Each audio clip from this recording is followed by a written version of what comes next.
porque eu quero contar para vocês um pouco, conectar aquilo que a gente ouviu ontem, o que a gente ouviu hoje e como é que essas coisas podem ser aplicadas em grandes corporações. Quais são o que impede essas grandes corporações de utilizarem essas práticas e tecnologias que a gente tem conversado aqui, e como fazer para vencer essas barreiras, né? Para vocês terem uma ideia, esses logos todos representam as empresas que estão aqui hoje e ontem, né? Então, eu tenho certeza que vocês conhecem quase todos os logos que estão aí na tela. Ou seja, vontade de inovar existe dentro das grandes empresas. Por que é tão difícil? Por que é tão difícil inovar? Em compensação, a gente vê em cada um desses segmentos, né, vocês viram ali empresas do setor de serviços financeiros, de mídia, de agribusiness, entretenimento, healthcare.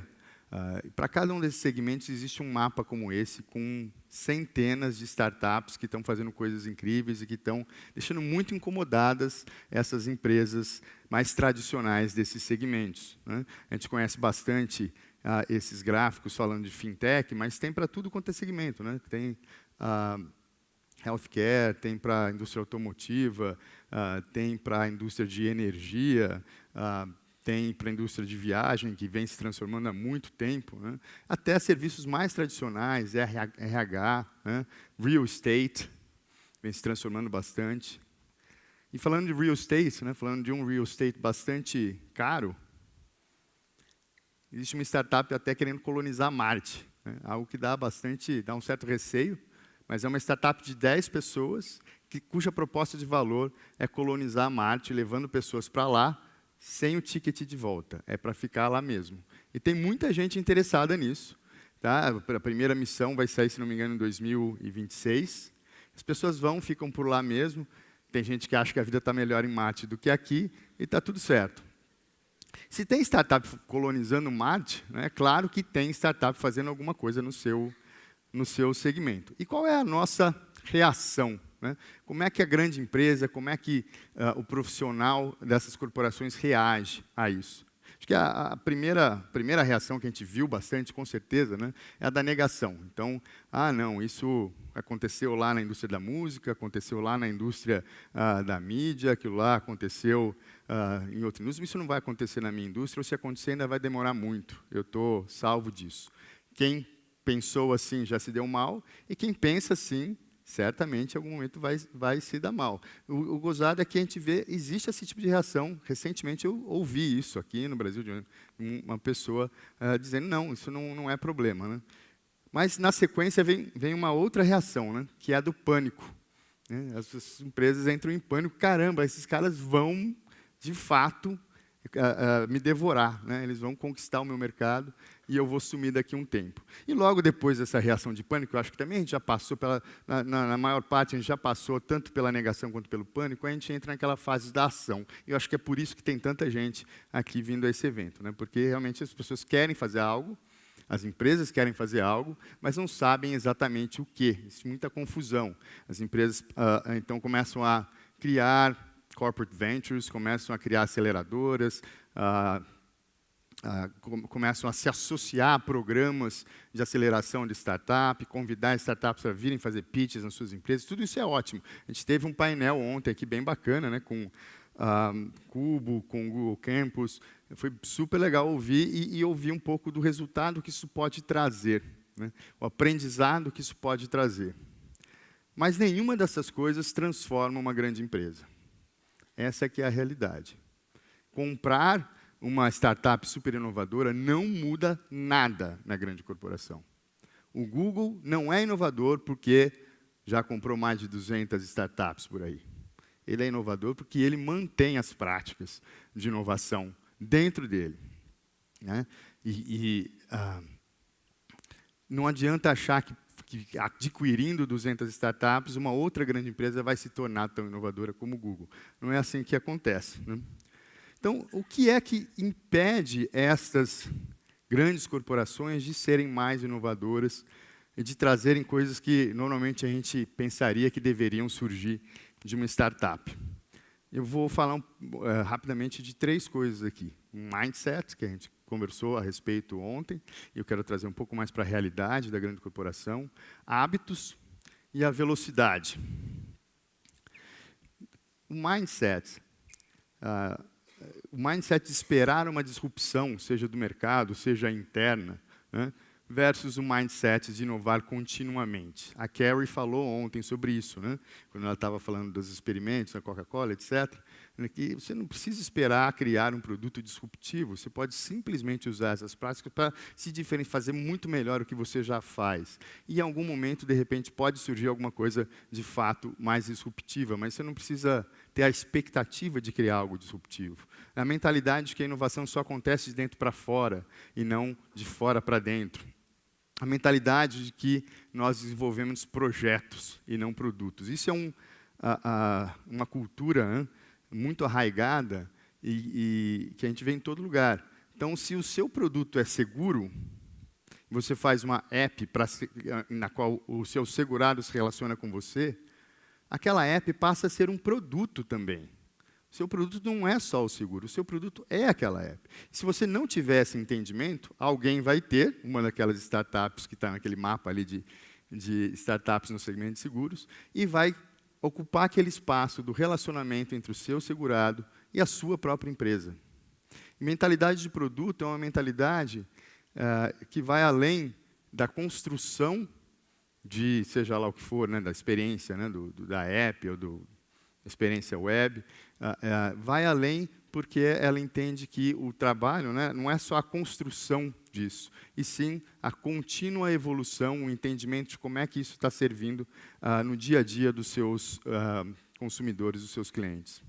E a mentalidade também dos projetos pessoais ou departamentais, né, que existe nas grandes corporações, cada um está fazendo o seu projeto e tudo mais, os departamentos cuidando da sua seara, e versus uma mentalidade de portfólio da empresa. Então, eu quero dar exemplos de empresas aqui no Brasil que estão fazendo diferente.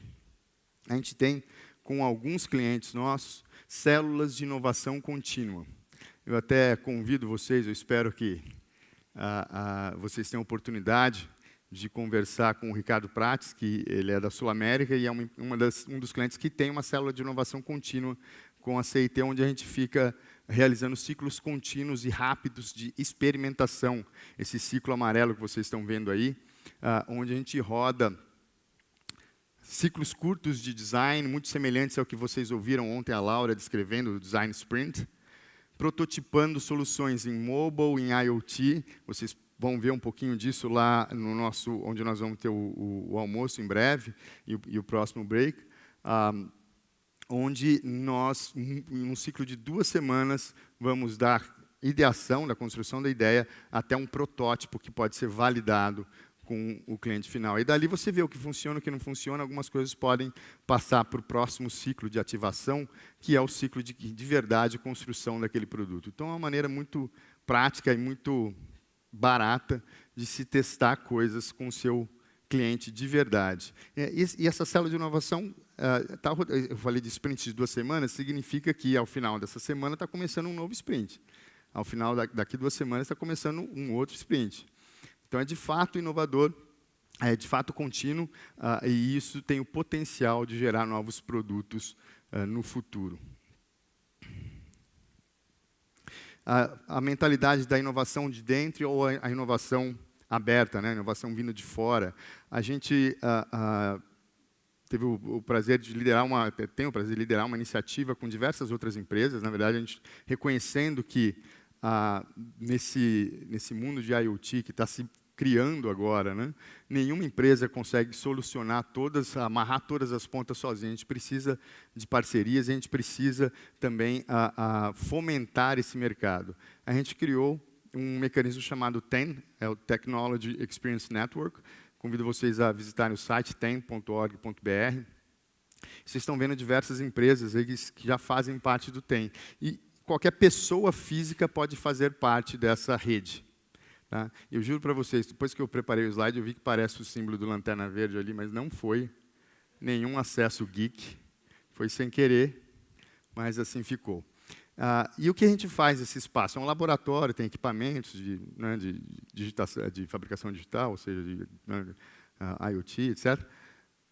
É um espaço aberto, as empresas lançam desafios e os membros da rede, sejam pessoas físicas, empresas, etc., vão lá espontaneamente, voluntariamente, e passam a trabalhar naquele desafio. A gente já teve, isso foi lançado em abril, a gente já teve um desafio lançado por uma grande empresa de bebidas, a gente está discutindo agora um outro desafio no setor de agribusiness, e o bacana é que essas pessoas têm backgrounds muito diferentes.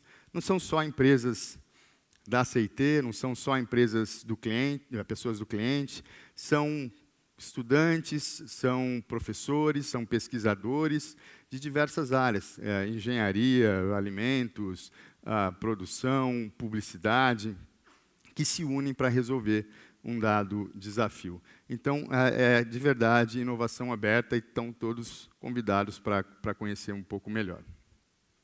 Falando um pouco de hábitos, né? Ao longo de décadas e talvez centenas de anos, empresas desenvolvem hábitos. E eu estou chamando de hábitos aqui porque a gente usa a palavra cultura muito frequentemente, mas o que é a cultura se não o conjunto dos nossos hábitos, né? Então, em grandes empresas, a gente acaba desenvolvendo ao longo do tempo redes de proteção, né? Gateways e tudo mais, todo um mecanismo para que ninguém dê um passo errado, né? Ninguém saia fora dos seus limites, para redução de risco. Isso é normal, faz sentido, tem tudo a ver. Mas a gente precisa criar ambientes mais autônomos. A gente tem histórias também bem bacanas, áreas de inovação que são criadas com a missão de desenvolver coisas diferenciadas. Aqui também tem uma empresa aqui no Brasil que está indo por esse caminho também. A Bayer tem um programa super bacana para desenvolver ideias inovadoras. O hábito de se construir coisas em silos versus o hábito de colaboração horizontal, né? É algo que atrapalha muito grandes empresas, essa visão departamental, né? O clássico da decisão política versus a decisão através de experimentos que comprovam as hipóteses lançadas, né? E o terrível hábito de tomar decisões atrás da mesa, em vez de fazer o Gemba, né? Gemba é uma palavra japonesa, vem da terminologia Lean, e que significa ir até o lugar onde o valor de fato é gerado, onde o trabalho é realizado. Eu achei bacana o Oscar falando ontem sobre a história do menino no elevador com o CEO, né, e andou lá até o 35º andar e tudo mais. Um CEO que faz Gemba não passa por esse tipo de situação de ter que ouvir lá do office boy o que está acontecendo na empresa, né? Um executivo que está na Gemba, ele está sabendo o que está acontecendo, porque esse é o trabalho dele, é realmente estar onde a ação está ocorrendo. Citando exemplos, então, aqui no Brasil, de empresas que estão fazendo isso. Esse cliente nosso tinha como objetivo desenhar um novo serviço, ampliar o mercado, se aproximar do cliente final. E esse processo tradicional para se fazer isso demoraria meses. O que a gente fez, a gente rodou um ciclo do que a gente chama de ideação da experiência, né, ou Experience Inception, usando métodos, ferramentas que incluem aquilo que vocês viram ontem na apresentação sobre o Design Sprint, e inclui algumas outras coisas, Business Model Canvas, outros, mapeamento da jornada. O fato é que envolve muito ida a campo. Então, apesar de ter 10 áreas diferentes da empresa envolvidas, com esse trabalho a gente conseguiu ir a campo, prototipar, testar com os usuários, descobrir muitas coisas que entendia-se eram verdades, e a gente descobriu que não era bem assim, né? Tudo isso em 4 semanas. Em 4 semanas construindo alinhamento e o desenho de um MVP, de um novo serviço, né, com 10 áreas envolvidas. Isso é realmente impressionante. E eu acho que o grande segredo disso é justamente a Gemba, né? É ir ver, de fato estar lá onde a ação está acontecendo. É surpreendente para a gente ver como empresas não sabem o que está acontecendo com os seus clientes, né? Aí, todas essas fotos são reais de trabalhos que a gente fez em diferentes contextos. Então, ali a gente acompanha o vendedor de cerveja para ver como é o dia a dia desse vendedor. Onde a gente doa sangue no laboratório para ver como é a experiência de uma pessoa que doa sangue. Onde a gente viaja num avião charter, né, para ver como é que é a experiência de um viajante no Japão, né, para a gente poder conceber um novo serviço de viagens, onde a gente vê como é que é a experiência de um cara que precisa de um guincho, né, como é que é a experiência de um atendente de call center, para, de fato, a gente poder melhorar essas experiências. Então, isso é muito surpreendente e é muito fácil resolver isso. Então, nesses ciclos de ideação da experiência, esse contato com o que está acontecendo, de fato, muda as percepções dentro dessas empresas e permitem avançar muito mais rapidamente. Então, falando de velocidade, né, em grandes corporações, normalmente pensa-se que para ter velocidade você precisa entrar no modo task force, né? Outra coisa que impacta muito a velocidade é esconder problemas por receio de errar, né? Agenda de criação de heróis em vez de realmente estar preocupado com evolução contínua. E argumentação em vez de métricas. Então, para andar mais rápido, né, porque não adianta querer inovar e aprender sobre todas essas coisas aqui, tecnologias bacanas, processos bacanas, e aí você chega lá na sua grande corporação, e aí você tem que pedir autorização para não sei quem, que vai demorar não sei quantos meses, né? A gente precisa andar mais rápido. E aí vem aquela história que vocês todos já ouviram bastante, de Lean Startup, e traz conceitos muito legais, né? O MVP, sem dúvida, isso é necessário. O ciclo de desenvolvimento de clientes, mas isso não é suficiente numa corporação. A gente tem que admitir que Lean Startup é super legal e é uma pequena peça dentro de um quebra-cabeça muito maior. Grandes corporações precisam de Lean de verdade. Precisam do Lean Enterprise. E eu vou dar alguns exemplos aqui. Uma grande corporação, ela não tem só um fluxo, ela não tem simplesmente o time, né, o time lá de desenvolvimento de produto, que segue uma linha, e aqui ele tem vários times interagindo, ele tem vários projetos acontecendo ao mesmo tempo. E essas coisas todas dependem uma das outras. Então, para introduzir velocidade numa grande corporação, você precisa entender os fluxos de valor do começo ao fim, né? Esse caso aqui mostra um exemplo de como é possível, e é um caso real de um cliente, que demorava 54 dias para fazer qualquer alteração numa mobile app. Como é que você pode querer inovar como uma startup se você demora 2 meses e meio para alterar qualquer coisa numa app? Isso precisa mudar, né? Então, se você aprender a ver essas coisas, você consegue enxergar que é possível reduzir isso para 20 dias. Né? Ainda, talvez, um pouco longo, mas bem melhor do que 2 meses e meio. E continuando aprendendo a ver, né, a gente fez um experimento interessante numa outra empresa, também é um caso real, onde a gente recebeu uma RFP, e a RFP dizia, ó, leve isso aqui que está na web para uma mobile app. Em vez de fazer isso, a gente rodou um design sprint, 5 dias para responder, né, beleza. A gente foi lá ver como é que era o dia a dia daquele cara que iria usar aquela app. E com base nisso, a gente criou um protótipo, e a nossa proposta não foi transportada à web para a mobile app. Foi, de fato, criar uma nova experiência, né? Que, para ser implementada, demorava 4 meses e custava X. O cara lá no cliente falou, pô, que legal, o cara do negócio disse, é isso mesmo, é isso que eu quero, eu tenho dinheiro, vamos começar. Ah, não, espera aí, precisamos passar por um processo agora de RFP, onde a gente vai mandar isso para 3 empresas, vai coletar e vai ver quem é que é mais barato e tudo mais. Esse processo já está rodando já há 5 meses. Ou seja, a gente poderia já ter essa nova experiência na mão dos consumidores. Mas por conta de um processo criado, claro, com seus objetivos, né? Por um processo criado para trazer toda essa competitividade em tese, a empresa está sem a solução e está discutindo, o negócio queria já fazer aquilo, né? E a gente está lá discutindo requisitos da RFP ainda, né? Então, voltando para aquilo que o Oscar comentou, né? Colocar a equação correta na mesa. Vale a pena fazer isso? Né? Vale a pena, de fato, você ter esse processo em que você precisa colocar aí os cavalos para correr lado a lado, para aí então ver quem é que vai... Esse processo toma tanto tempo e você não consegue inovar dessa forma. Então, a gente tem que aprender a enxergar esses processos. Como é que a gente enxerga que a gente pode quebrar essas barreiras, né?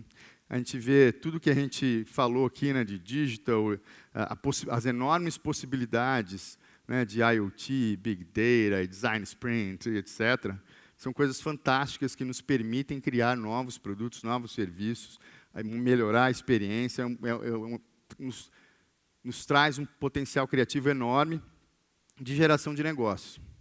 Mas para uma grande corporação, de fato, conseguir executar isso de maneira consistente, né, a gente precisa unir o digital ao poder transformador de cultura e processos do Lean, não só Lean Startup. A gente precisa de verdade olhar para como nós, nas grandes corporações, trabalhamos hoje, enxergar onde é que estão os desperdícios, enxergar onde é que a gente pode gerar mais valor para, de fato, conseguir utilizar tudo isso que o digital traz de maneira consistente e de maneira a gerar valor mais rápido para o nosso cliente. Bom, dito isso, eu deixo aí meus dados para quem quiser conversar um pouco mais a respeito disso.